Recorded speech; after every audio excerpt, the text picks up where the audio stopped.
Welcome to The Buzz. I'm Christopher Conover. Podcasts are a way to let more and more voices be heard, including those of students. We thought this week we'd bring you a show about podcasts that we first aired in 2019. NPR is sponsoring its annual student podcast contest for students in the 5th grade through college. This week we talk with two students and the teacher behind a podcast project at City High School in Tucson. First, we'll hear the podcast produced by Samantha Zazueta, which was selected as one of the New York Times Best Student Podcasts of the Year in 2019. It's titled, My Incarcerated Family. I love the sound of my cousins laughing.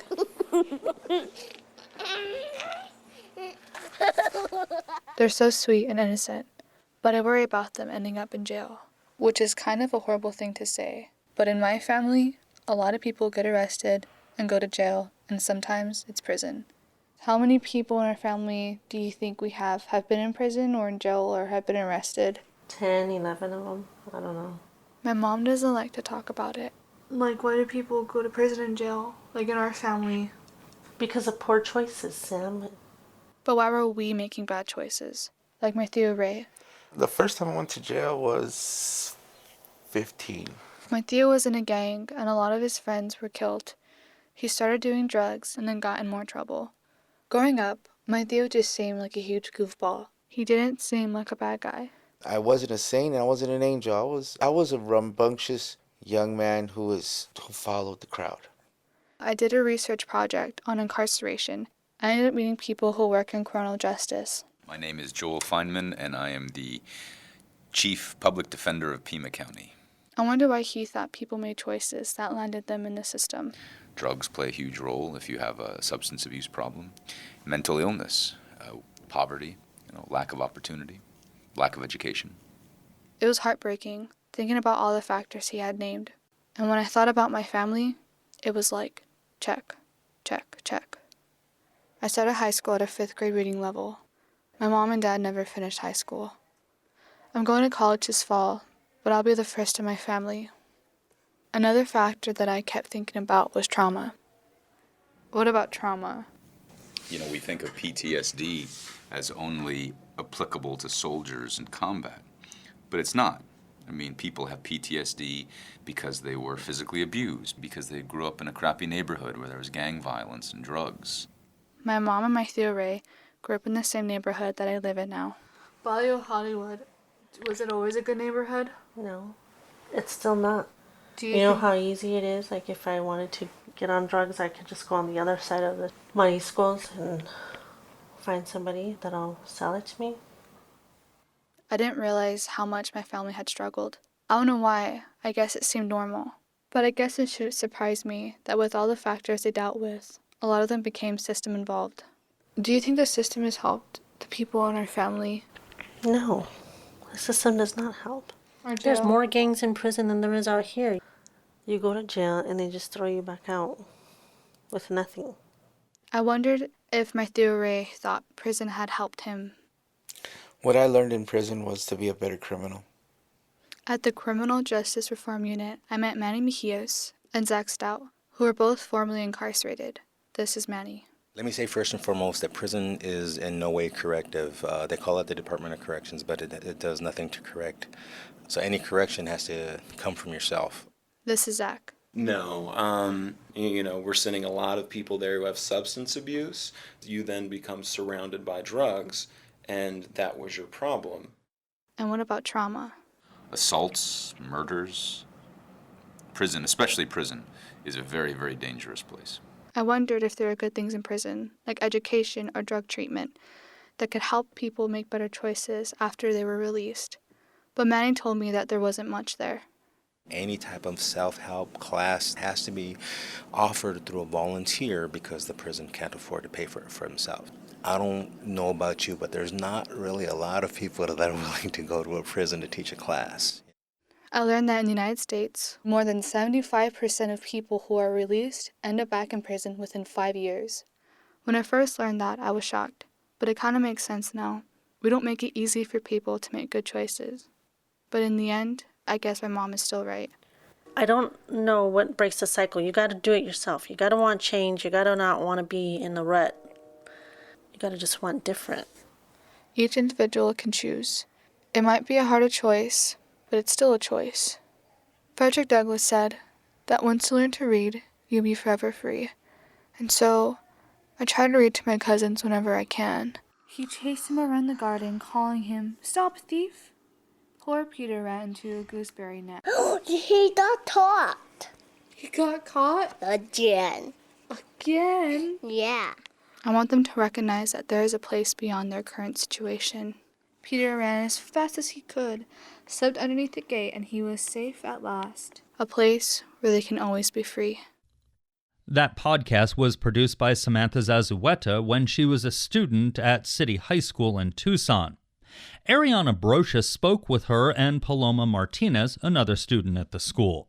The girls told Ariana that their podcasts were the combination of two classes, the podcast class and a senior seminar youth participatory action research project. So for me, I wanted to learn more about recidivism and incarceration in Tucson, but mostly in the United States. And then Paloma did something with water usage in Tucson. So I was thinking about like environmental issues, and water is like, of course, the most important like thing that we need to like live. And I had seen this Netflix episode. It was called The World's Water Crisis. Yeah, and it kind of freaked me out. So I started thinking, and I think as people in the desert, it's something that a lot of us like constantly are thinking about. Sam, I wanted to know more about what drew you. I mean, you have a family connection based on the piece. Yeah. So what interested you in pursuing recidivism as a subject? I've been wanting to learn more about recidivism after I watched the documentary called The 13th Amendment. I remember watching that film with my mom, and she was just saying, "Oh, did you know this family member was in prison? They went to jail." And throughout this whole project, I found out things I didn't know about my family's history and past. And so doing this project, it wasn't just the audience learning about my family, but it was learning my own family history. And I always knew that the justice system always saw it as corrupt, or I wasn't always sure about it, and I always saw it in a black and white slate. But after doing all of this, it just really opened my mind and made me realize like there's so much more in hand than just a person seen as a criminal, you know?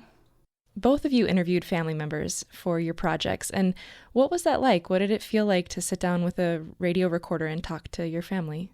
It was very hard. Hours and hours of tape of them saying, "Get away," or "What are you doing?" It was very difficult. I had to get the tape that I wanted. I had to pretend that I was just talking to them, and I had to kind of say, "Oh, it's a project, I have to do it, like I have to get a good grade," and they're like, "Ugh, fine." And I noticed like when I did stuff like that, it was kind of scripted, but the reasons why I got such vulnerable tape was because I didn't put the mic directly towards their face. I had to kind of play it off like I'm just talking to them like I usually do. And even doing that, it's just hard to talk about this subject in my family. Kind of doing this radio project, it kind of forced my family to look at what has happened in their lives and kind of push them into self-reflection. You both also interviewed experts and people from the city, the Pima County Defender's Office. What did that feel like? Was it intimidating as a high school student, or did you feel prepared to walk in and know what you were talking about? Like at first, kind of.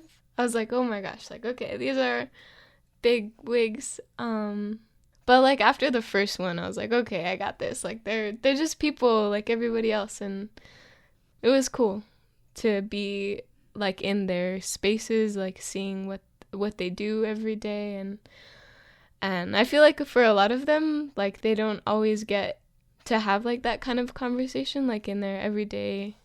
Yeah, mine was very intimidating. Very intimidating. Joel Feynman in particular intimidated me, like to the point where I called my teacher and I was like, I don't know how I'm gonna do this.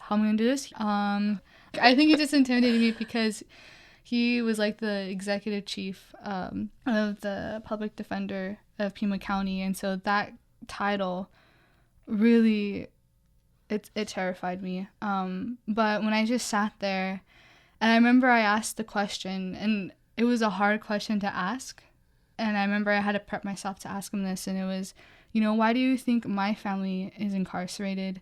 And he kind of gave me this look, like, he kind of looked at me and squinted at me, and I was just like, oh no, what is he gonna say?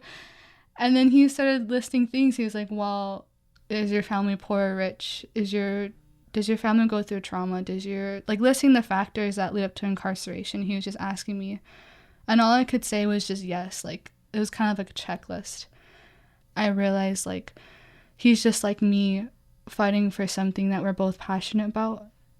After I realized his values and, his work, he wasn't as intimidating because I just saw the human part of him, if that makes sense. I feel like that was the coolest part, or like one of the coolest parts of doing like these stories. Yeah, just like feeling that like personal connection to people like that you just met. Yeah. And I feel like I definitely got better at that, like, while making this story.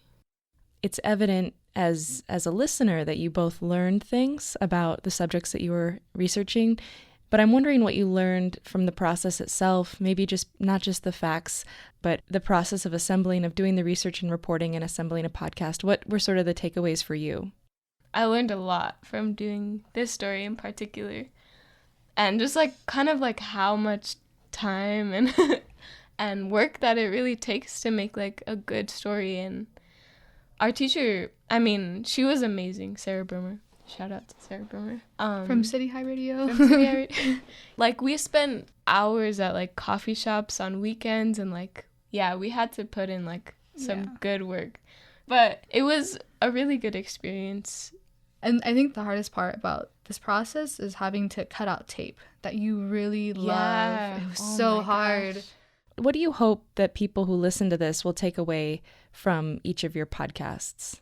No matter where you are and how much water that you think that you have, like, it's always important to know where your water comes from and know that, like, it's like not gonna be there forever, or like it's hardly ever gonna be like secure, which is a really scary thought. But at the same time, we have to also take into account like all the other factors, like the environment or just like pollutants, and like kind of how it affects the ecosystem, because a lot of times when we have drinking water or water that we think is sustainable, it's taking it from another place and affecting other people. So I think that's really important for people to note. We all have our views, our political views on incarceration within the United States, but making this podcast, it's just in hopes that a lot of people out there can see from a different perspective. I mean, that's why I started it with my little cousins, to show, like, it's like a metaphorical thing, like towards the end with like the reading the book. Like, it doesn't always have to be, in order to break a cycle, like graduating high school and going to college, like, realistically, like, not everyone's gonna do that. But even the little things, just like reading to your kid, or spending time with them, or finding a good mentor, or, investing in education and reading, and especially because I learned that you're more likely to be on welfare or be system involved if you can't pass the 4th grade reading level, and I didn't know that. It's just the little things you do for your younger generation, and just learning from your mistakes. We're all human, That was Samantha Zazueta and Paloma Martinez, student podcasters with City High Radio, talking with Ariana Brocious in 2019. You're listening to The Buzz. I'm Christopher Conover. This week we're revisiting a show we did on student podcasts. Now we'll hear an excerpt of Paloma Martinez's podcast titled A Crisis in the Desert, which she produced as part of City High School's radio program in 2019. I live in Tucson, where summers are beginning to reach 118 degrees and the saguaro cacti are 45 feet tall. You'd never imagine that there used to be a river that flowed right through the middle of town. There were watermelons growing on the banks, and people used to have boat parties and picnics under gigantic trees. But the river is dry now. I live less than a block from the Santa Cruz River wash. All it is now is miles and miles of sand and trash. I hear there might be a global water crisis coming soon, and I hear about cities like Cape Town running out of water, and I look at my city, and I feel afraid. My mom is worried too. You know, being a homeowner and stuff, it makes me consider if I want to even live here, or if I should sell it now before, the word gets out that there's going to be no water left, and then everyone abandons. I envision this ghost town. My teachers are also worried. Do you ever worry about Tucson running out of water? Yes, all the time. Yeah, I guess. Yes, absolutely. Oh my God, I worry about Tucson running out of water every single day. I wanted to know if we were right to be so worried about water security, so I hunted down some experts. My name is Sharon Megdell. I'm director of the Water Resources Research Center at the University of Arizona, and I do not see Tucson running out of water in the near future. And then I asked a cultural ecologist.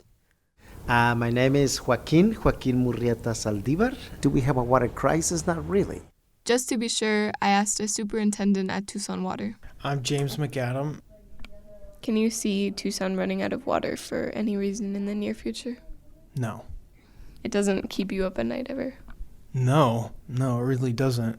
Okay, so if there's no crisis, why is our river dry? I think the simplest reason why it stopped flowing is that too much water was pumped out of the ground. And so rivers are connected to the ground below it. They explained to me that Tucson is built on a giant aquifer, which is like a big underground reservoir of water. We dug wells and pumped up the water, and as the population grew, they had to dig deeper and deeper. But if you start pumping that groundwater and you pump it a lot, then that tends to take the water from under the river, and the river doesn't flow anymore.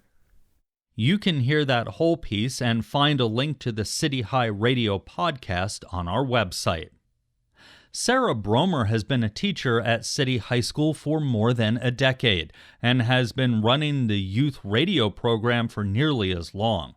She spoke with Ariana Brocious in 2019. I was really interested in radio, and I was an avid NPR fan, and so I just wanted to learn how to make a radio story. So I asked my principal if I could teach a class where we learned how to make radio stories, and she said yes, and so we started the class. And that first year, I think the kids really taught me how to do it because they were just so much more technically savvy than I was. And from there, I took a few classes and figured out what I was doing a little bit more, and we operate on a shoestring budget, and we make radio stories. So when students come into the class, are they given an assignment in terms of you are going to produce one episode of a podcast this year, and the subject matter is up to them, or how does that part get worked out? Yeah, so we do 2 projects, one project every semester, and each project becomes a podcast episode. The first semester we do Vox Pops because that's just a simple way to learn the technology and the editing program. Man on the street types of things. Yes. And then the second semester, we do personal projects, and the subject matter is completely up to the student. They get to choose whatever they want, and then that also becomes a podcast episode. I think what makes the class really unique is how much time the students spend on a single project, because my goal is for them to make professional quality work and to have that experience, because I feel like they gain so much from that. The 2 students that I talked to, both of their podcasts were pretty meaty in the sense of tackling real subjects, water scarcity, incarceration, and recidivism. They mentioned that was kind of combining a class that was sort of a research project with the podcast. But in general, are the subject students pick that type of thing that are self-generated, or do you help encourage them to pick something that's kind of a deeper story? Well, they're definitely 100% self-generated because they're going to be working on it for a whole semester. It has to be something they feel really passionate about. So But they often come up with we spend some time in the beginning looking at many ideas and thinking about the potential for each of those ideas and who we could interview and how available those people are.